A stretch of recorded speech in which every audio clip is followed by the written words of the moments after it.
You're very cute.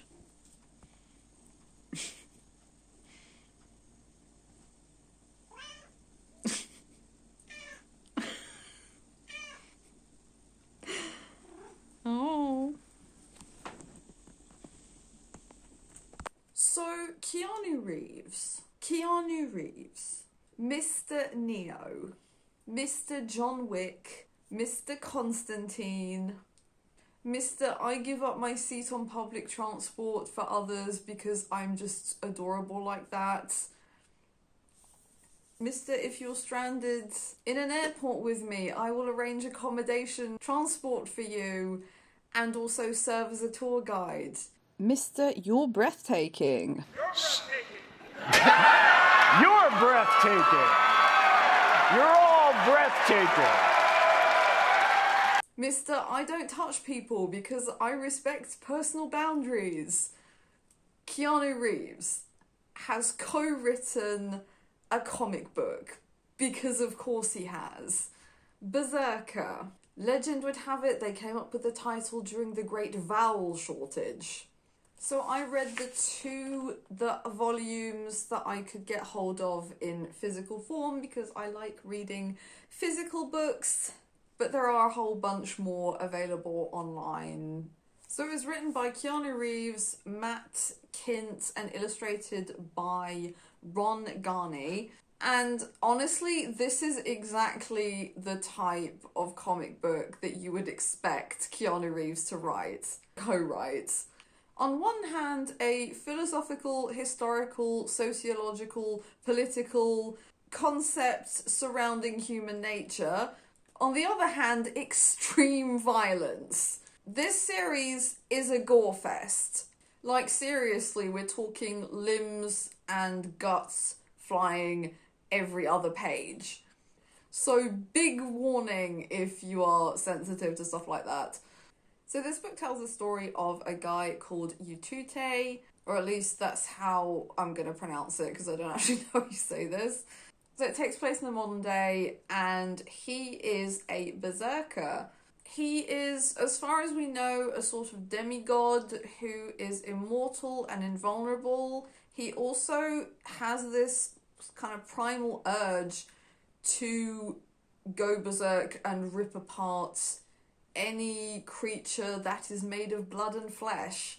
And now he is being employed by the US government to sort out conflicts that are too complicated, too violent, too dangerous for ordinary soldiers to go in. So he can just go in there and clear everything up whilst repainting the walls in red in the process. And when I say he's immortal, I mean, like, he is absolutely immortal. He can survive getting his limbs torn apart, having his head chopped off, being burnt, being eaten. And yeah, we find out that all of these things have happened to him.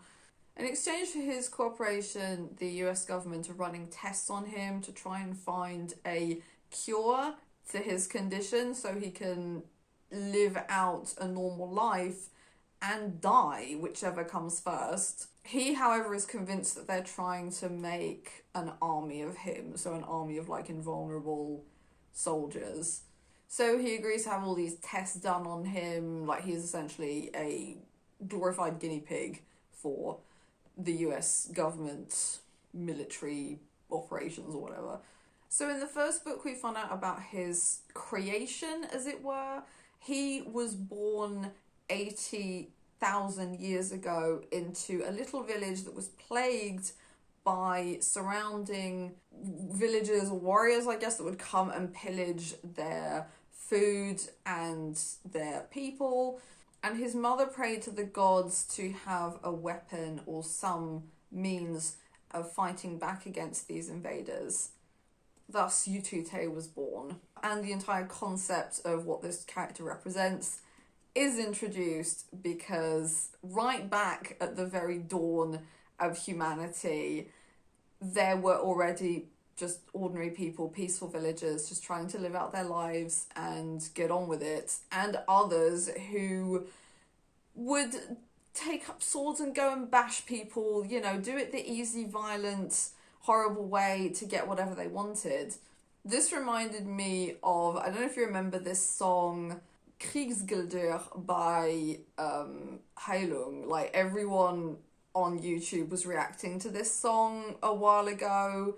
It's a kind of dark experimental folk band. And that's actually what this song is about. It's about Iron Age people who were peaceful, who just wanted to live their own lives, and they had to take up the sword and learn how to fight and defend themselves against invaders who just wanted to bash whoever was in their way to get whatever they wanted. And we get this wonderful line in the song, "What am I supposed to do if I want to talk about peace and understanding, but you only understand the language of the sword?" So having violent people who will not negotiate, who will not listen to peace talks, who just want violence, has always been a problem in all throughout human history. And Yutute is created as a solution to this. And because he has these untamable urges to tear stuff apart, living, breathing stuff apart, he works pretty well as a deterrent against these invaders. Once he's been at them once or twice, they're like, okay, this village is not to be messed with. But then the chief of the village decides to go a step further than just using Yutute as a defense mechanism, but use him as a way to oppress the rest of the world as well. In his paranoia of constantly being under threat of violence from others, he himself becomes the perpetrator of this violence, thus turning into the very thing he spent his life fearing and working against, using Yutute as a means to essentially wipe out everyone in the valley under the guise of, well, let's get them before they get us. Yutute reflects this really well because he doesn't actually want to harm others, he doesn't want to kill anyone,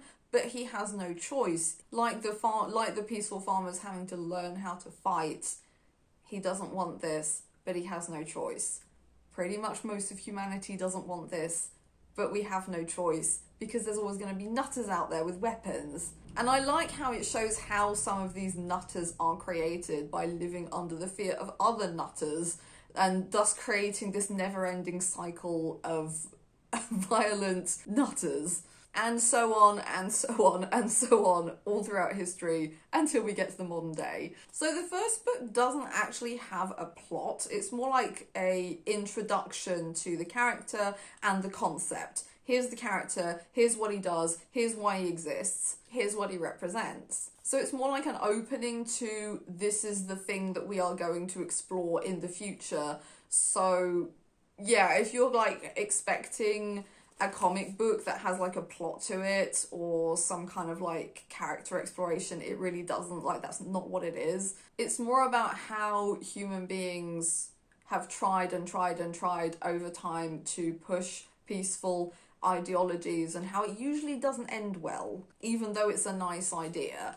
So more concept driven than plot driven. So in the second one, we learn more about what the government scientists are actually trying to do and how they are just trying to manipulate Yutute. They really don't care about what he wants. Foreshadowing, I imagine.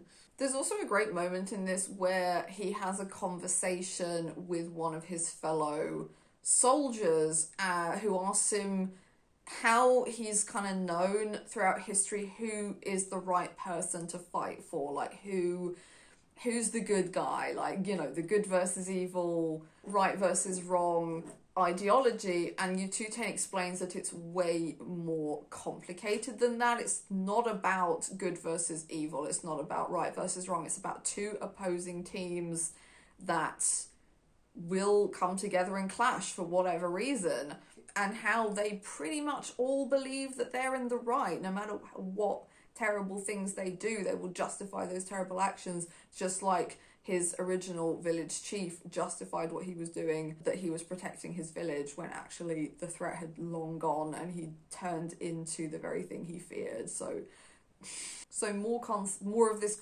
exploration of this concept. Volume 3 will be available to me in December, so I've got some time.